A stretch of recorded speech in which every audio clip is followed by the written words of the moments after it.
Bienvenue sur la chaîne Les Histoires de Emma. Dans cette vidéo je vous raconte une histoire. Je vous souhaite une bonne visionnage. Type effrayant se cachant dans le jardin donc. Cela m'est arrivé quand j'avais 11 ou 12 ans, il y a plus de 10 ans, et je m'en souviens encore très bien. À l'époque, je vivais dans une maison jumelée avec ma mère, mon père et mon frère. Il était de taille convenable, mais la partie la plus impressionnante était le jardin, qui avait essentiellement 3 niveaux. Le premier niveau était en béton, le deuxième en herbe et le troisième, également en herbe, avait mon trampoline dessus. Tout au bout du jardin se trouvait un remblai d'arbres. La région dans laquelle j'habitais était quelque peu vallonnée. Un matin, je me suis réveillée avec un craquement, comme une branche cassée, et j'étais inquiet car une semaine plus tôt, un arbre du talus était tombé sur le jardin de nos voisins. Ma chambre était à l'arrière de la maison donnant sur le jardin, alors j'ai ouvert les rideaux pour voir si un autre arbre était tombé. Au lieu de cela, j'ai vu un type se cacher dans l'un des arbres du jardin. Il était pâle avec des cheveux blonds et portait tous des vêtements noirs. Il me regardait directement, probablement parce qu'il avait vu les rideaux bouger. Il a commencé à sourire et à déplacer son doigt dans un mouvement de venir ici. J'ai complètement paniqué et j'ai crié pour que ma mère et mon père viennent dans ma chambre. J'avais tellement peur que j'avais physiquement l'impression de ne pas pouvoir bouger. C'était super tôt le matin d'ailleurs, vers 5 heures du matin peut-être. Il a donc fallu à mon père une bonne trentaine de secondes pour entrer dans ma chambre, moment auquel l'inconnu s'était caché derrière les arbres. Je me souviens avoir été très secouée. Je pleurais pendant que je racontais à mon père ce qui s'était passé. Il est sorti dans le jardin arrière pour voir s'il pouvait repérer le gars, mais il était parti à ce moment-là. Un peu de temps a passé et j'avais commencé à l'oublier.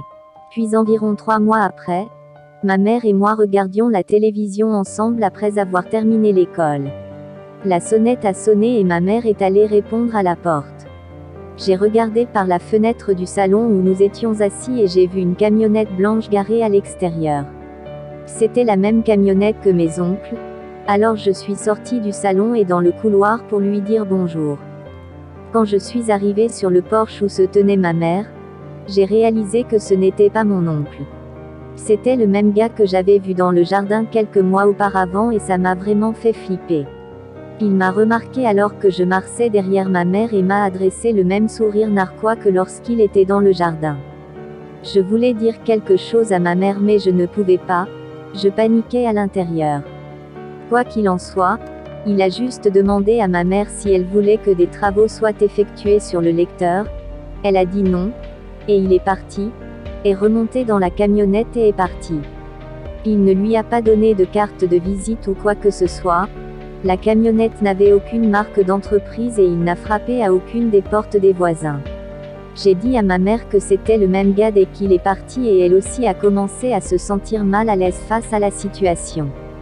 Environ 1 mois plus tard, j'ai obtenu mon premier emploi en faisant la tournée des journaux. J'ai dû livrer plus de 300 articles, avec mon meilleur ami de l'époque. Il approchait de l'hiver et il faisait noir à 16h30. Nous faisions le travail ensemble depuis environ 1 mois, quand le soir après l'école, il faisait très sombre et pluvieux, nous étions à mi-chemin de la livraison des journaux et une camionnette a commencé à nous suivre, roulant très lentement, au même rythme que nous étions en marchant. Nous avons constaté qu'il nous suivait après environ 1 minute et nous avons commencé à paniquer lorsque j'ai remarqué que c'était à nouveau le même gars. Nous avons quitté le chariot à journaux et avons commencé à marcher assez vite sur la colline.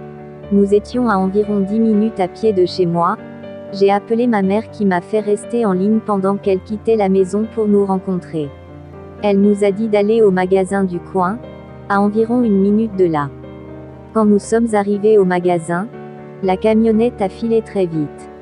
On a appelé la police, qui est venue chez moi pour un rapport. On leur a tout dit. C'était la dernière fois que je voyais l'étranger effrayant, mais je me souviens encore à quoi il ressemblait si vivement. Merci d'avoir regardé la vidéo. N'hésitez pas à vous abonner et liker la vidéo.